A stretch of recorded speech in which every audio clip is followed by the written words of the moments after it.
हीरा किसके हाथ लगा। दो चोर की हिंदी कहानी। एक बार की बात है, किसी गांव में दो चोर रहते थे। एक का नाम राम और दूसरे का नाम श्याम था।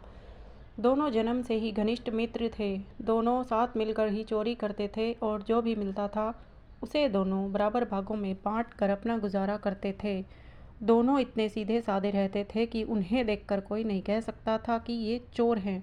गांव के लोगों को कभी भी उन पर संदेह नहीं होता था। इतनी चतुराई से चोरी करते थे। उनके गांव और आसपास के सभी गांव में वे दोनों ही चोरी करते थे। चोरी करने के बाद उन्हीं लोगों में मिलजुल जाते थे। कई सालों तक ऐसा ही चलता गया, लेकिन अब धीरे धीरे महंगाई बढ़ने लगी, जिसके कारण दोनों का गुजारा करना मुश्किल होने लगा था। कभी कभी पूरे दिन एक भी चोरी नहीं हो पाती थी और कभी कभी होती तो उसमें दोनों के खर्चा ही नहीं चल पा रहा था। दोनों निराश हो गए।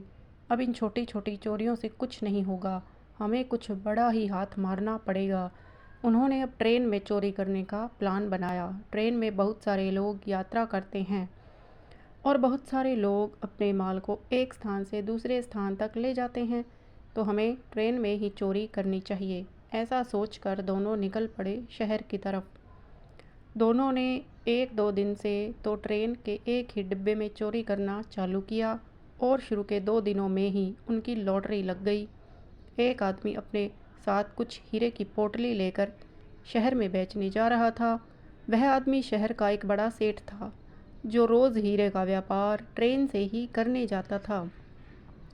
और वही पोटली उन दोनों चोरों के हाथ लग गई। दोनों बड़े खुश हुए। दोनों ने उस ट्रेन के डिब्बे का नंबर नोट कर लिया ताकि दूसरे दिन भी चोरी कर सकें।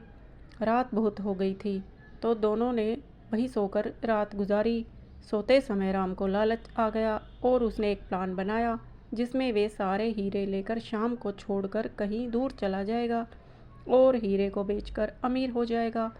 और उसने रात को वह पोटली अपने ही बैग में डाल ली और सो गया। ये सब करते हुए शाम ने उसे देख लिया था। शाम ने भी उसका फ़ायदा उठाया। उसने रात को वही पोटली अपने बैग में डाल दी। सुबह होते ही दोनों जाग गए और ट्रेन की राह देखने लगे। कुछ ही समय में ट्रेन भी आ गई। शाम ने पोटली अपने बैग में रख ली थी और राम को पता भी नहीं चला। अब राम के प्लान के अनुसार राम ने शाम को दूसरे डिब्बे में भेज दिया और वह खुद सेठ वाले डिब्बे में चला गया। लेकिन आज सेठ ने डिब्बा बदल दिया। अब वह जिस डिब्बे में बैठे थे उसी डिब्बे में शाम चला गया और फिर हीरे की पोटली शाम के हाथ लग गई। अब दोनों पोटलियाँ शाम के ही पास थी, बल्कि राम ने चालाकी की थी।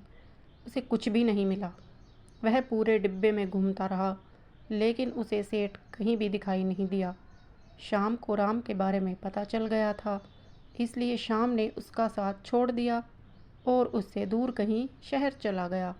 हीरे की दोनों पोटली बेचकर वह अमीर बन गया और राम अपने लालच के कारण अकेला ही गांव में छोटी छोटी चोरियां करके जीवन गुजारने लगा।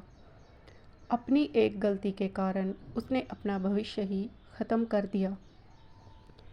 दोस्तों, इस कहानी से आपको क्या सीख मिली, हमें कमेंट करके ज़रूर बताइए और लाइक, शेयर और चैनल को सब्सक्राइब ज़रूर करें। धन्यवाद।